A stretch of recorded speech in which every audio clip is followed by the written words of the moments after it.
Hello दोस्तों, कैसे हैं आप सब। उम्मीद है आप सब जहां भी होंगे ठीक होंगे। My devil husband episode number 22।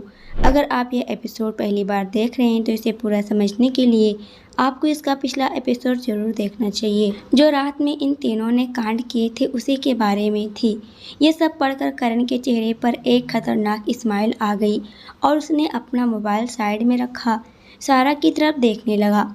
अचानक से उसकी नज़र सारा पर पड़ी ही, जिसका बाथरोब एक साइड में गिर गया था और वो खाने में बिजी थी कि उसे खबर ही नहीं था। सारा को इस तरह देखकर करण का चेहरा फिर से एक बार गर्म होने लगा और उसके शरीर में बेचैनी होने लगी। अब जाकर सारा ने सोचा कुछ तो गड़बड़ है और वो करण की नज़र को अपने ऊपर महसूस करते वो करण की तरफ देखी। जब उसने उसको अपनी तरफ घूरते देखी तो उसकी नज़रों का पीछा की और चिल्लाकर, खड़ूस उधर देखो। करण ने एक सरकास्टिक स्माइल से देख रहा था। सारा ने उसको घूर कर देखी और फिर अपने बाथरोब को अच्छे से बांधी और फिर से अपना खाना खाने लगी और करण उसके चेहरे को देख रहा था। काफ़ी देर खाना खाने के बाद जब सारा को लगा उसका छोटा सा पेट अब फुल हो चुका है तो उसने करण की तरफ देखा और बोली, बस बहुत हो गया, अब मैं इसे ज़्यादा नहीं खा सकती। करण ने उसके प्लेट में देखा जिसमें ऑलमोस्ट सब खत्म हो चुका था। 2 मिनट, ये लड़की बोल तो ऐसे रही थी जैसे करण ने उसे फोर्स किया हो वो सब खाने के लिए।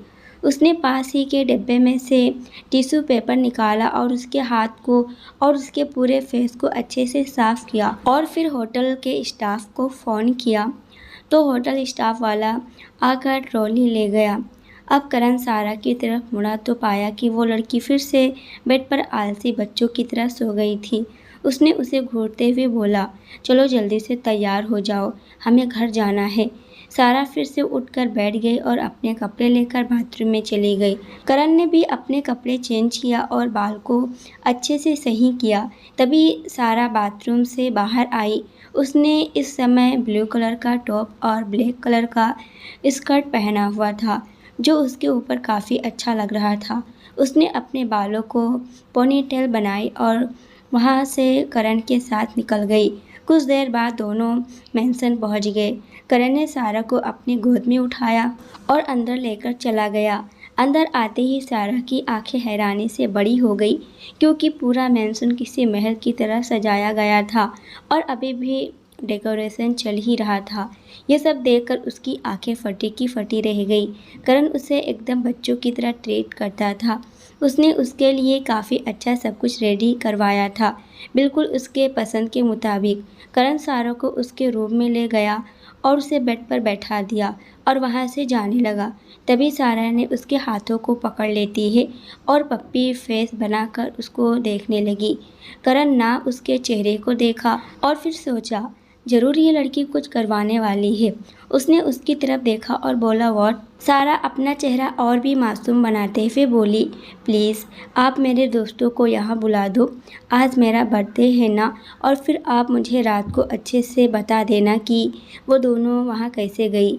अब करण ने घूर कर उसको देखा। ये लड़की ना डे बाय डे जिद्दी नाटक होती जा रही है और उसे हर वक्त बस अपना ऑर्डर देती रहती है। उसने कुछ नहीं कहा और फिर बाहर चला गया। सारा उदास हो गई। उसे लगा करण उसकी विश पूरी नहीं करेगा। ये सोचकर उसकी आंखों में आंसू आ गए। तभी उसके रूम में मिस लिली और अतुल आ गए। अब करण ऑफिस के लिए जा चुका था।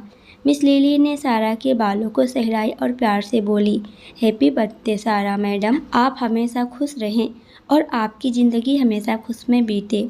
सारा ने भी उन्हें गले लगाते हुए धन्यवाद कहा। तभी अतुल सारा को पीछे से गले लगाते हुए बोला, हैप्पी बर्थडे सालू। सारा ने अतुल को देखी और उसे गले लगाते हुए बोली, थैंक यू बेबी। अतुल पहले से काफ़ी ज़्यादा होशियार हो गया था क्योंकि सारा ने उसे पढ़ा दी थी।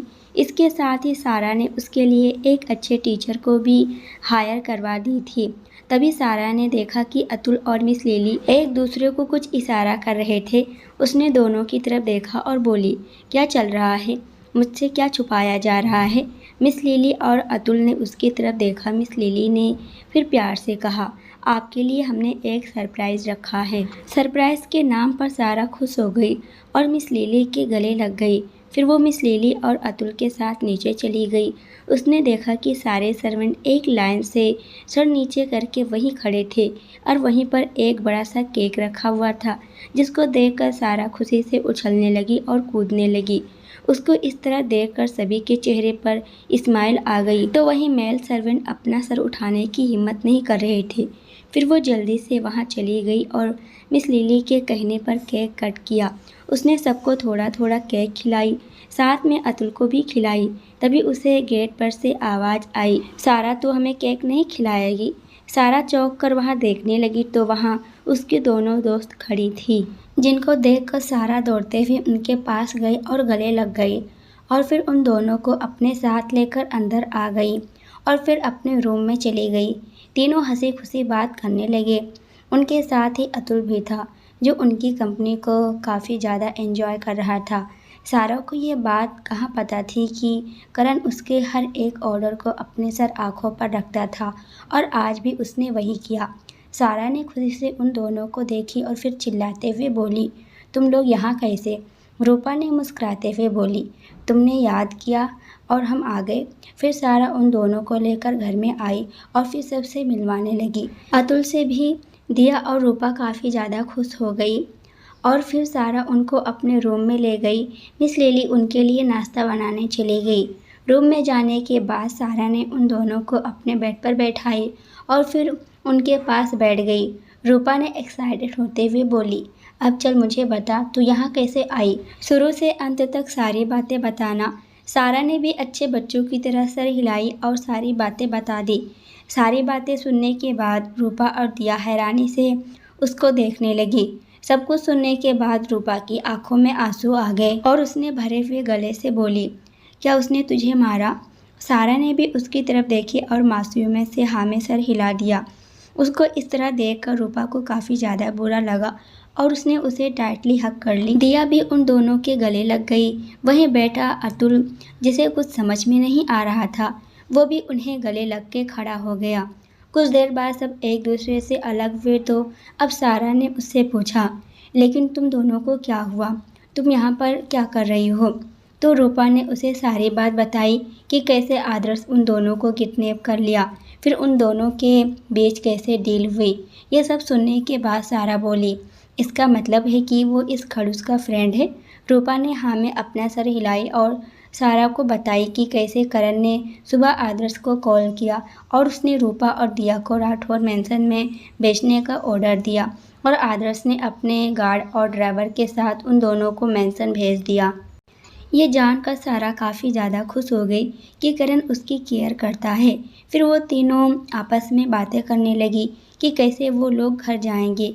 कुछ देर बाद दिया ने टॉपिक चेंज करते हुए बोली, वैसे सारा तू शाम को पार्टी में क्या पहनेगी? तेरे कपड़े आ गए क्या? अब जाकर सारा को याद आया कि उसका प्रिंसेस गाउन तो आया ही नहीं।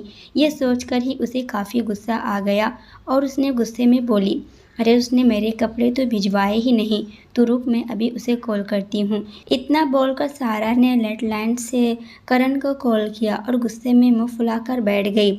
उधर करण अपने ऑफिस में अपनी उंगलियां लैपटॉप पर तेजी से चला रहा था।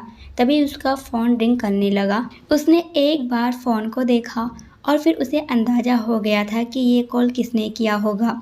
उसने एक छोटी सी स्माइल के साथ कॉल उठाया और बोला, लाल चिड़िया क्या हुआ? सारा ने गुस्से में बोली, क्या मैंने तुम्हें ये नहीं कहा था कि आप मेरी प्रिंसेस गाउन मंगवा देना? क्या आपको थोड़ा सा भी याद है? करण ने बोला, हाँ मुझे सब याद है, शाम तक तुम्हें सब मिल जाएगा। ये सुनकर सारा को कुछ अच्छा लगा। फिर उसने जल्दी से बोली, और हाँ एक और चीज़। उसके पहले ही करण ने बोला, हाँ मुझे पता है तुम्हें बेबी पिंक कलर का प्रिंसेस गाउन चाहिए ना? सारा ने हैरानी से करण से बोली, आपको कैसे पता? करण ने एक मिस्टीरियस स्माइल के साथ बोला, क्योंकि मैं तुम्हें तुमसे बेहतर जानता हूँ मेरी बेबी डॉल। सारा बोली, अच्छा ठीक है चलो कोई बात नहीं। और हाँ एक और बात, आप मेरे लिए गिफ्ट ज़रूर लेकर आना और इतना सब कुछ करने के लिए थैंक यू। इतना बोलकर उसने करण की बिना एक भी बात सुने कॉल काट दी। करण जो अभी तक उसकी बातें सुनकर स्माइल कर रहा था, उसे काफ़ी ज़्यादा गुस्सा आ गया। क्या इस लड़की ने फिर से एक बार उसकी बेइज्जती नहीं की? अभी वो कुछ बोलने ही वाला था कि उसने कॉल काट दिया। सारा कॉल रखकर फिर से उन दोनों से बात करने लगी। इधर जैसे ही करण ने कॉल रखा, वैसे ही उसके डोर पर किसी ने नॉक किया। करण ने अपने कोल्ड एक्सप्रेशन के साथ बोला, कम इन। उसके बोलते ही अभय अंदर आया और फिर उसके पीछे पीछे नितिन मेहता भी थे और उनका असिस्टेंट भी। उनको देखते ही करण के चेहरे पर एक मिस्टीरियस स्माइल आ गई। फिर अभय को करण की तरफ देखा तो अभय बाहर चला गया। असिस्टेंट भी उसके साथ ही बाहर चला गया। मिस्टर नितिन मेहता करण को गुस्से में घूर रहे थे और फिर उनको चीखते हुए बोले, तुम्हारी हिम्मत कैसे हुई मेरी बेटी को किडनैप करने की? करण ने उनको देखा और फिर बोला, शांत हो जाओ ससुर जी, नाटक बंद करो क्योंकि हम यहाँ बिल्कुल अकेले हैं। नितिन जी इधर उधर देखने लगे। फिर उन्होंने अपने आप को शांत किया और करण के आगे वाली चेयर पर बैठ गए। फिर उन्होंने उसको घूरते हुए बोले, मेरी बेटी कैसी है? करण ने उनकी तरफ देखा और अपने रूड अंदाज में बोला, मेरी बेबी सुरक्षित है और खुश है मेरे साथ ससुर जी। नितिन जी ने उसको घूर कर देखे और बोले, तुम्हारे कहने का मतलब क्या है? वो मेरे पास भी सुरक्षित थी। करण ने उनको घूर कर देखा और फिर एक तिरछी स्माइल के साथ बोला, रियली प्यारे ससुर जी। नितिन जी जानते थे कि वो उससे बातों में नहीं जीत सकते हैं, इसलिए उन्होंने बात को पलटते हुए बोले, क्या तुमने आज कोई पार्टी रखी है? और अगर रखी है तो उसमें कौन कौन आ रहा है? करण ने उनकी बातों को पूरी तरह से इग्नोर करते हुए बोला, आपको ये क्यों लग रहा है कि मैं आपको कुछ भी बताऊंगा? नितिन जी ने कुछ भी नहीं बोले और फिर कुछ देर बाद कुछ सोचते हुए उन्होंने कहा, ठीक है कुछ मत बताओ, पर मैं शाम को मेरी बेटी से मिलने आऊँगा। मुझे उसे देखे हुए कितने दिन हो गए। करण ने उनकी तरफ बिना देखे हुए कहा, ये मुझे मेरी बेबी से दूर रखने की पनिशमेंट है आपको। नितिन जी ने फिर एक बार गुस्से में करण को घूरे और बोले, मैंने तुम्हें कभी भी उससे दूर नहीं किया, तुम शुरू से जानते थे कि वो कहाँ है, समझे? करण ने अपने कठोर आवाज़ में बोला, आप पार्टी में आ सकते हैं पर आप मास्क लगाकर आएंगे। मैं नहीं चाहता कि मेरी बेबी आपको देखे और फिर आपके साथ जाने की जिद करे। Got it? NM? Nitin ji ने सर हिलाया और वहाँ से उठकर जाते हुए बोले, okay see you at the party in the evening. इतना बोलकर वो वहाँ से चले गए। करण ने कुछ देर कुछ सोचा, फिर उसके चेहरे पर एक मिस्टीरियस स्माइल आ गई और फिर वो अपने काम में लग गया। ऐसे ही काम करते करते शाम हो गई। इधर मेंशन में सारा के पास ब्यूटी पार्लर वाली आ गई थी और उसे रेडी कर रही थी। उसने बेबी पिंक कलर का प्रिंसेस गाउन पहनी थी जो उसके ऊपर काफ़ी ज़्यादा सुंदर लग रहा था। वो ऑफ शोल्डर था। इसके साथ ही उसके हाथों में ग्लव्स लगे हुए थे। उसके सर पर ताजे फूलों से बना क्राउन था। हेयर स्टाइलिस्ट उसकी बालों की हेयर स्टाइल बना रही थी जो काफ़ी ज़्यादा खूबसूरत लग रहा था। मेकअप आर्टिस्ट ने उसके चेहरे पर थोड़ा सा मेकअप किया था। ओठों पर बेबी पिंक कलर का लिपस्टिक लगा हुआ था। उसके कानों में छोटे छोटे डायमंड ईयरिंग्स पहनी हुई थी जो उसके लिए करण ने भेजे थे। उसके गले में एक छोटा सा लॉकेट था जो स्पेशली करण ने उसके लिए बनवाए थे। सारा उस ड्रेस में काफ़ी ज़्यादा सुंदर लग रही थी। वो किसी अप्सरा की तरह लग रही थी। रेडी होकर वो अपने आप को देखकर ज़ोर से चिल्लाई, ओह माय गॉड, क्या ये मैं हूँ? इसमें तो मैं और भी ज़्यादा प्रीटी और क्यूट लग रही हूँ। मैं कितनी ब्यूटीफुल हूँ ना। मेकअप आर्टिस्ट ने भी उसकी खूब सारी तारीफ़ की और बाहर चली गई। सारा की दिया और रूपा ने भी खूब तारीफ़ की। वो दोनों भी काफ़ी ज़्यादा खूबसूरत लग रही थी। वो दोनों भी रेडी हो गई थी और वो दोनों भी आज कहर ढा रही थी। तीनों दोस्त अभी बात कर ही रही थी और ख़ुद को निहार रही थी कि अचानक से दरवाज़ा खुला और करण अंदर आया। अचानक से दरवाज़ा खुलने से तीनों चौंक गई और उस तरफ देखने लगी। करण को देखते ही तीनों एक दूसरे का चेहरा देखने लगी। तभी मिस लिली आई और दोनों दोस्त को अपने साथ ले गई।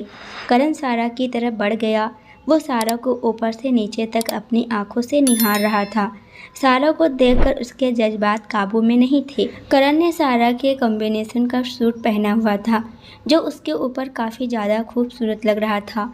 वो सूट उसके शरीर पर इस समय काफ़ी ज़्यादा आकर्षक लग रहा था, लेकिन करण तो सारा को देखने में बिजी था। सारा ने उसको देखी जो अपने गाउन को हाथों से उठाते हुए उसके पास आई और उसको देखते हुए बोली, खड़ूस, देखो मैं कैसी लग रही हूँ, मैं बहुत खूबसूरत लग रही हूँ ना। करण ने उसको कमर से पकड़कर अपने पास खींच लिया और अपने सेडक्टिव आवाज़ में सारा के कान में बोला, you are looking hot and sexy my princess. उसकी इस तरह बोलने से सारा के गाल लाल हो गए जो इस समय उसकी खूबसूरती को और भी बढ़ा रहे थे। और फिर उसे जैसे कुछ याद आया और वो गुस्सा हो गई। उसने करण को गुस्से में घूरी जो अभी तक उसके गले पर किस करना स्टार्ट कर चुका था और बोली, तुमने मुझे क्या कहा? क्या मैं क्यूट और सुंदर नहीं लग रही हूँ? करण ने लाचारी से सारा की तरफ देखा और फिर थोड़ा प्यार से बोला, you are the most beautiful girl in the world my princess. उसके मुंह से अपनी तारीफ सुनकर सारा काफ़ी ज़्यादा खुश हो गई और फिर उसके गले लग गई। करण ने प्यार से उसके सर को सहलाया और फिर अपने सेडक्टिव आवाज़ में बोला, कैन आई कंटिन्यू माई किस प्रिंसेस। सारा ने करण की तरफ देखी और फिर बोली, ठीक है कर लो, पर अच्छे से करना, मुझे बिल्कुल भी वाइट मत करना क्योंकि फिर मैं अच्छी नहीं लगूंगी और मुझे अभी अच्छा लगना है। करण ने बिना उसकी बातों पर ध्यान दिए उसको किस करना स्टार्ट कर दिया और नॉन स्टॉप उसे किस करने लगा। उसके किस से अब सारा मदहोश होने लगी थी। कुछ देर बाद करण उसके गले पर किस करने लगा और उसके कपड़ों को खोलने लगा। किस करने के चक्कर में उसने सारा के पूरे मेकअप को भी ख़राब कर दिया था। फिर उसने उसे बेड पर सुला दिया और उसके ऊपर आ गया और उसके पूरे शरीर को किस करने लगा। सारा उसे रोकने की कोशिश कर रही थी, लेकिन करण रुकने के मूड में नहीं था। कुछ देर बाद ही उसके कानों में सारा की रोने की आवाज़ गई। उसने उस तरफ देखा तो उसे होश आया कि उसने सारा के उस ऊपर के कपड़ों को खोल दिया था, इसलिए सारा शायद रो रही थी। उसने उसे चुप कराते हुए बोला, चुप हो जाओ प्रिंसेस, मैं अब कुछ नहीं करूँगा पक्का। सारा ने उसे गुस्से में घूरी और चिल्लाते हुए बोली, खड़ूस, आपने मेरा मेकअप ख़राब कर दिया। मैं कितनी खूबसूरत लग रही थी, अब मैं बदसूरत लगूंगी। करण ने उसे प्यार से पैम्पर किया और फिर से मेकअप आर्टिस्ट को बुलाया और बाहर सारा का वेट करने लगा। कुछ देर बाद ही सारा रूम से बाहर आ गई, लेकिन उसका मुंह अभी भी फूला हुआ था। करण ने सारा की बाहों में अपनी बाहें डाली और उसके हाथ को पकड़कर जाने लगा। सारा का गाउन काफ़ी ज़्यादा बड़ा था जो उसके चलने से पीछे पूरा फैला हुआ था। कुछ ही देर बाद उनके स्टेयर पर आते ही उनके ऊपर एक्सपोर्ट लाइट पड़ी जिसमें सारा की स्किन और भी ज़्यादा चमकने लगी और भी सारा के ऊपर फिर से रोज़ पेटल्स गिरने लगे जिससे वो काफ़ी ज़्यादा खुश हो गई और बढ़ते म्यूज़िक चलने लगा। कुछ ही देर बाद करण सारा की बाहें अपनी बाहों में डाले नीचे आया तो वहीं उसकी नज़र एक शख्स पर पड़ी और वो देखकर चौंक गई थी और फिर दौड़ते हुए उनके पास गई क्योंकि वो कोई और नहीं सारा के नाना जी और नानी जी थे। वो दौड़कर उनके पास गए और उनसे मिल रही थी। सारा के नाना और नानी जी भी बहुत खुश थे, तो वहीं रूपा और दिया भी काफ़ी ज़्यादा हैरान थे ये सब देखकर। उन लोगों को समझ में नहीं आ रहा था कि ये सब क्या हो रहा था। सारा के नाना जी उससे बातें कर रहे थे और करण गुस्से से अपनी मुट्ठियाँ भींच कर खड़ा था। जब लास्ट में उसके बर्दाश्त की हद हो गई तो वो सारा के हाथ को पकड़कर अपने पास खींच लिया और उसके नाना जी को घूर कर देखने लगा। उसके नाना जी भी उसको वैसे ही घूर कर देखने लगे। साथ में सारा भी करण को घूर रही थी। उसे समझ में नहीं आ रहा था कि इस आदमी को हो क्या जाता है। करण ने प्यार से सारा की तरफ देखा और उससे बोला, बेबी तुम अपने दोस्तों के साथ जाओ, मैं आता हूँ। सारा ना चाहते हुए भी वहाँ से रूपा और दिया के पास चली गई और करण ने एक बार फिर से अपना रुख सारा के नाना जी की तरफ किया। सारा के नाना जी ने करण को घूरते हुए बोला, बरखुरदार, थोड़ा अपने अधिकार की भावना पर काबू रखिए। करण, मुझे लगता है कि आपको अपने लाड और दुलार पर कंट्रोल करना चाहिए मिस्टर सक्सेना। सारा के नाना जी ने घूर कर करण को देखा और फिर बोले, ज़रा अपने ज़बान को लगाम दो बरखुरदार तो अच्छा होगा। होंगे तुम दुनिया के लिए करण राठौर। मेरे लिए अभी भी तुम छोटे करण ही हो, समझे? और मैं नहीं डरता तुमसे। करण ने उनकी तरफ देखा लेकिन कुछ बोला नहीं। करण ने मिसेस सक्सेना को देखा जो करण की तरफ ही देख रही थी। मिसेस सक्सेना ने करण से पूछा, कैसे हो तुम करू? करण ने उनकी तरफ देखा और बोला, मैं अच्छा हूँ। आप कैसी हैं मिसेस सक्सेना? और एक और बात, अच्छा होगा कि आप लोग मुझे करण नाम से ही बुलाएं। मिसेस ने कुछ नहीं बोला। उन्होंने बस करण के सर पर हाथ फेरा और करण वहाँ से चला गया। और फिर सारा के नाना जी ने उसकी शिकायत करनी स्टार्ट कर दी। देख रही हो तुम, इसके चाल चलन मुझे बिल्कुल भी पसंद नहीं आते। मुझे मेरी लाडो से दूर कर रहा है। ये बचपन में भी बिल्कुल ऐसा ही था। मिसेस सक्सेना ने घूर कर उसको देखी और बोली, आप बच्चों की तरह बोलना बंद कीजिए। और फिर वो वहाँ से चली गई। दोस्तों, आज के लिए इतना ही। इसके आगे क्या होने वाला है ये हम देखेंगे अगले वीडियो में। जब तक ये देखिए, वीडियो पसंद आए तो वीडियो को लाइक कमेंट ज़रूर कीजिएगा। अगर आप इस चैनल पर नए हो तो बेल आइकन ज़रूर प्रेस कर देना। पूरी वीडियो देखने के लिए आप सभी का बहुत बहुत धन्यवाद।